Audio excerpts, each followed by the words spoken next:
যেহেতু ফেব্রুয়ারিতে নির্বাচন হবে এবং একটা তারিখ ঠিক হয়েছে, তো সেই অনুযায়ী তো তফসিল আমরা জানি 60 দিন অথবা 45 দিন সেই অনুযায়ী দিতে হয়।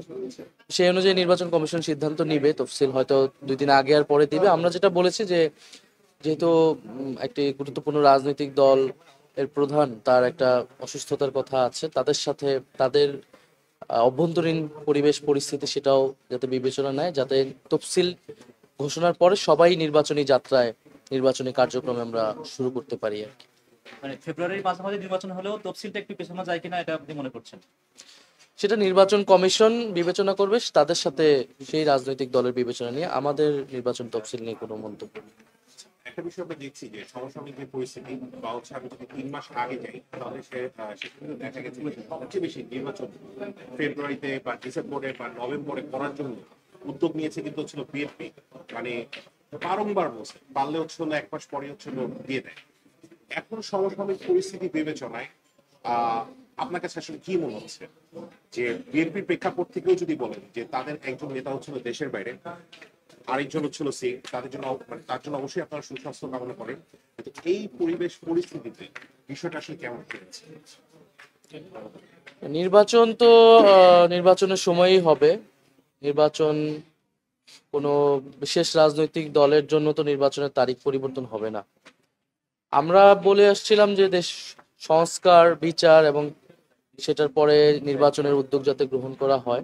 তখন আমাদের এই অবস্থানকে বারবার বলা হয়েছিল নির্বাচন বিরোধী, আমরা নির্বাচন পিছাতে চাই, কিন্তু আমরা কিন্তু আসলে সেই ধরনের কথা কখনোই বলিনি। এবং আমাদের অবস্থান এখনো একই আছে। কিন্তু সংস্কারের একটা পর্যায়ে আমরা এসেছি, জুলাই সনদ আদেশ হয়েছে, বিচারের প্রক্রিয়াও শুরু হয়েছে। এখন নির্বাচনের দিকে আমাদেরকে যেতে হবে। তবে আমরা যেটা বলেছি, নির্বাচন কমিশন যাতে সকল রাজনৈতিক দলকে ঐক্যবদ্ধ করে নির্বাচনের যাত্রাটা শুরু করে। কোনো বিশেষ রাজনৈতিক দলের জন্য আমাদের এই নির্বাচন প্রক্রিয়া যাতে থেমে না যায়। নির্বাচন আহ, তাদের নেত্রী অসুস্থ, সেটার জন্য আমাদের সহানুভূতি রয়েছে, আমরা সেই বিষয়টা বিবেচনা করতে বলেছি। কিন্তু নির্বাচনের সময়ই হবে আশা করি। আমরা একটা বিষয় দেখছি যে এনসিপির পক্ষ থেকে একাধিকবার একটা কথা বলা হয়েছে যে একটা দল রয়েছে যে আসলে সংস্কারের বিপক্ষে অবস্থান নিয়ে রেখেছে এবং সবচেয়ে বেশি জোটের যে আলোচনা সেই আলোচনায় সবচেয়ে বেশি এসেছে বিএনপির নাম। অনেকে এরকমও বলেছে যে তফসিল ঘোষণার পর বিএনপির সাথে হচ্ছে এনসিপি জোটে যাবে। কিন্তু আমরা দেখলাম যে বড় বড় যে আসনগুলো ছিল ঢাকা 11, ঢাকা 10 থেকে শুরু করে যে আসন গতকাল কিন্তু সেই আসনের নাম চলে এসেছে। এটা আসলে কি প্রমাণ করে? আবার ইন দ্য মিন টাইম আমরা দেখেছি গণ অধিকার পরিষদে যারা রয়েছে রাশেদ খান প্লাস নূর, তাদের ক্ষেত্রে কিন্তু সেখানে কোনো প্রার্থী দেওয়া হয়নি। এই বিষয়টা কি স্পষ্ট? এই বিষয়টা এটাই স্পষ্ট করে যে এনসিপি কারোর সাথে কোনো প্রকাশ্য বা অপ্রকাশ্য সমঝোতায় এখনো পৌঁছায়নি, এবং বরং মিডিয়ায় এই ধরনের তথ্য অপতথ্য প্রচার করে আমাদের একটা নেতিবাচক আমাদের সম্পর্কে তথ্য প্রচার করার চেষ্টা করা হয়েছে। কিন্তু এনসিপি আসলে তার মতো করে নির্বাচনী প্রস্তুতি নিচ্ছে, প্রার্থী যাচাই বাছাই হচ্ছে, এবং আমরা অতি দ্রুত সময়ের মধ্যেই আমাদের প্রার্থী তালিকা আমরা ঘোষণা করব। এবং আমরা বলেছি যে আমরা আমাদের রাজনৈতিক এজেন্ডা নিয়ে আমরা আগাতে চাই। আমরা কারোর সাথে জোটে যেতে আগ্রহী নই, বরং আমরা যে তৃতীয় একটি জোটের কথা আপনারা শুনেছেন, সেই জোট প্রক্রিয়ার আলোচনা কিন্তু এখনো চলমান আছে।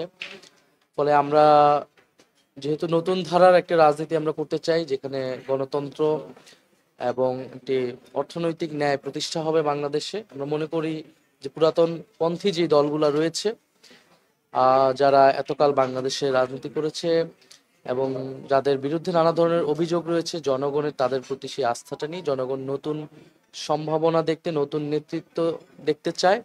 ফলে এনসিপি সেই রাজনীতি করতে এককভাবেই এগোচ্ছে। কিন্তু আমরা জোট করা বা কোনো দলের সাথে সেটা আমরা বন্ধ করিনি। সেটা আপনারা জানেন, রাজনৈতিক পরিবেশ পরিস্থিতিতে যে কোনো সিদ্ধান্তই নিতে হয় দেশের প্রক্রিয়ায়, জনগণের স্বার্থ রক্ষায়। যদি আমাদের মনে হয় এ ধরনের কোনো সিদ্ধান্ত নিতে হবে, সেটার জন্য আমরা ওপেন রয়েছি।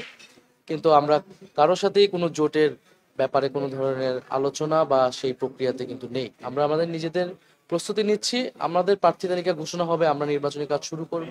কিন্তু যদি মনে হয় যে দেশের সংস্কার বা ইত্যাদি অনেকগুলো ইস্যুতে কারোর সাথে বা দেশের একটা ঐক্যবদ্ধ জায়গা প্রয়োজন, সেটা আমরা তখন বিবেচনা করব।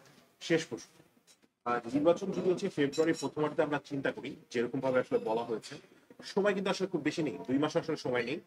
এক, এবং এনসিপি যে চাওয়া পাওয়া গুলো ছিল, যে আইন শৃঙ্খলা বাহিনীকে শুরু করে সব জায়গায় হচ্ছে হলো পরিবর্তন আনা, তার সংস্কার করা, বিচারের কাজ অগ্রগতি করা, দল হিসেবে আমাদেরকে বিচার করা, সেগুলো কিন্তু কোনো রকম কিছু পূরণ হয়নি। তো সেই জায়গা থেকে আসলে কি বলতে চাবেন, মানে নির্বাচন কি এরকম পরিবেশ এখন পর্যন্ত তৈরি হয়েছে? কোনো তোড়জোড় কিন্তু আমরা দেখছি না। প্রথমে পূরণ হয়নি এটি পুরোপুরি সত্য নয়। আমাদের দাবির প্রেক্ষিতে কিন্তু সংস্কারের দাবিগুলো এত দূর এসেছে, গণভোট হচ্ছে, এবং আমরা কিন্তু এর পক্ষে ক্যাম্পেইন করব, এবং বিচারের প্রক্রিয়াটাও আগাচ্ছে। এবং আমরা মনে করি যে নির্বাচনের পরেও এই সংস্কারের অগ্রযাত্রাকে অব্যাহত রাখা লাগবে। ফলে এনসিপি বাংলাদেশে এই সংস্কার এবং নতুন বাংলাদেশের পাহারাদার হিসেবে কাজ করবে।